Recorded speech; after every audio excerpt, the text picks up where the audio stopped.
Hello and welcome to a chat about, is self-help for everybody? It depends on whether you've tried some of the books or the programs, and some people have absolutely no interest in them, and that's okay. Recently, I've begun a series on my channel, The Listening Path by Julia Cameron. This is a 6-week series that you work through, and of course, as the title suggests, the focus is on your listening skills, whether that's to the world around you, the people you interact with, and so much more. You work through the program, it says 6 weeks. I'm of the opinion that you make it fit and work for you. Maybe sometimes with the exercises, you need to take more than 1 week before you move on to the next one. But that type of work isn't for everybody. Another way of doing some personal development and self-growth at home is a book called 21 Rituals to Change Your Life. This is by Theresa Cheung. I hope I've pronounced that correctly. I've done a video on this book before. Now, this is a much simpler method. There are different activities for morning, afternoon, and evening. You do them each day over a period of several weeks, and if you enjoy them, you can always continue doing them. When I went through this book, what I realized is I already do a number of these things. Some not in the time frame she has set for the day, but in a time frame that works for me. But if you're looking for some food for thought, easy to implement into your day, quick activities, this may be something that you enjoy. Another book, this is by Pam Grout. This is E Squared. Now, it came highly recommended to me by 2 other people. I also have her book, E Cubed. Pam Grout talks about A Course in Miracles. If I remember correctly, she's also a teacher of that work. I do enjoy her writing style. I'm not sure I'd really call it sarcastic, but she does have an interesting sense of humor and a way of putting things. So I've kept the work because I enjoy her writing. I did try this twice. Although it claims to be proof your thoughts create your reality, I can't say it actually did for me. I've yet to do the activities in E Cubed, but for the 2 people who highly recommended it, it worked a lot different.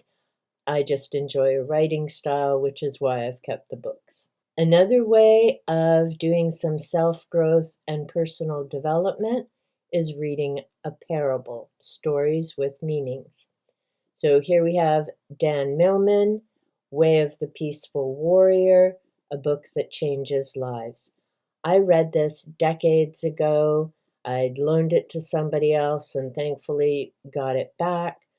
As I was going through my books, I thought I'd gained what I had to gain from Socrates and the experiences of the author. I unhauled it, and a couple years ago repurchased it, thankfully at my thrift store. I also at my thrift store found the second book to this, which I know also has to do with Socrates, so I'll be rereading The Way of the Peaceful Warrior soon, and then going on to the other book. Another book that is about reading and goal setting, quite possibly one of the original Law of Attraction books, although it wasn't called that back in the day. This is The Magic of Believing by Claude and Bristol, the classic guide to the miracle power of your mind. Includes the special bonus book, TNT, It Rocks the Earth. I've read this book at least 3 times.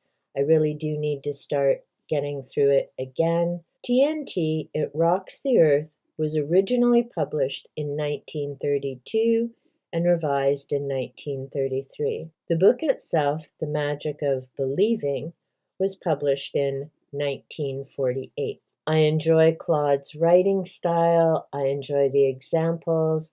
For me, the big takeaway from this is keep your eye on the long-term goal.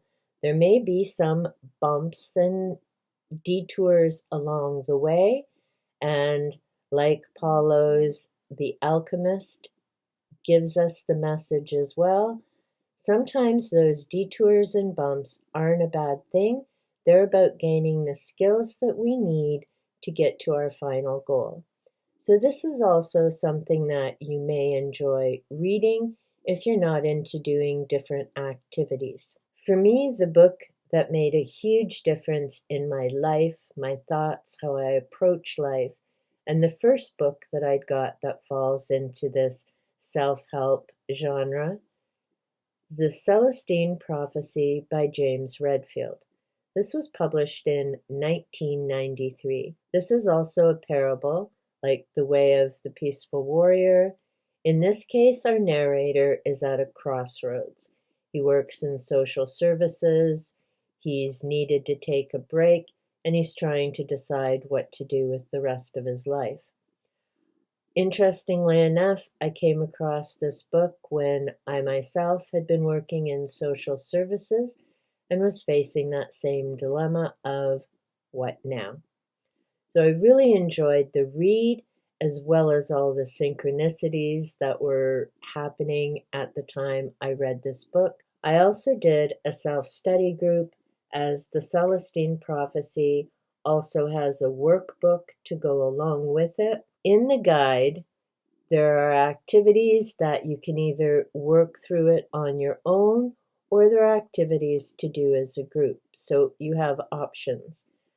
There's also a summary of each of the chapters and the 9 insights, so you could really just pick up the experiential guide if you're into doing the activities. On the other hand, if you just want a good story and some food for thought, you may enjoy just picking up the Celestine Prophecy itself. There is also a Celestine Prophecy movie on Prime, so you may enjoy watching that. And as I have seen it, I know it does follow the book very closely, so you have a variety of different options to learn about those 9 insights from the Maya. The final book that I'll mention in this video is Calm the F Down. This is by Sarah Knight. I originally borrowed this from the library. I managed to find a copy of it at my local thrift store because I decided it was something that I would likely refer back to over time. She has some great ideas and tips. Again, some food for thought. Now, with this particular author, it's the same as Jen Sincero, and I've seen comments on Goodreads. Like other people, I agree. I'm not sure why profanity suddenly has to be such a big thing about getting the right mindset, living a more peaceful and positive life, but here we are. I grew up when the F-bomb meant you were highly agitated, irritated, and that's pretty much the only time you heard it. Now it's pretty much, well, right here on the cover of a book, which certainly wouldn't have happened years ago. So what I would say, whether you're reading Sarah Knight or Jen Sincero, if you're offended by profanity in a book, you probably don't want to pick either of them up. There are a number of other authors who have exactly the same type of title and profanity. So try and give some of those books a test run at your public library. If, like me, you can just skip over the words and get to the point of what they're trying to say, then you may enjoy the read. Let me know in the comments down below. Do you have a favorite self-help book or author that you would recommend? Have you worked through some of the programs like The Artist's Way by Julia Cameron or E Squared by Pam Grout? And there are so many others out there. We all have our own ways of moving forward, developing and resetting what we need to do in our lives.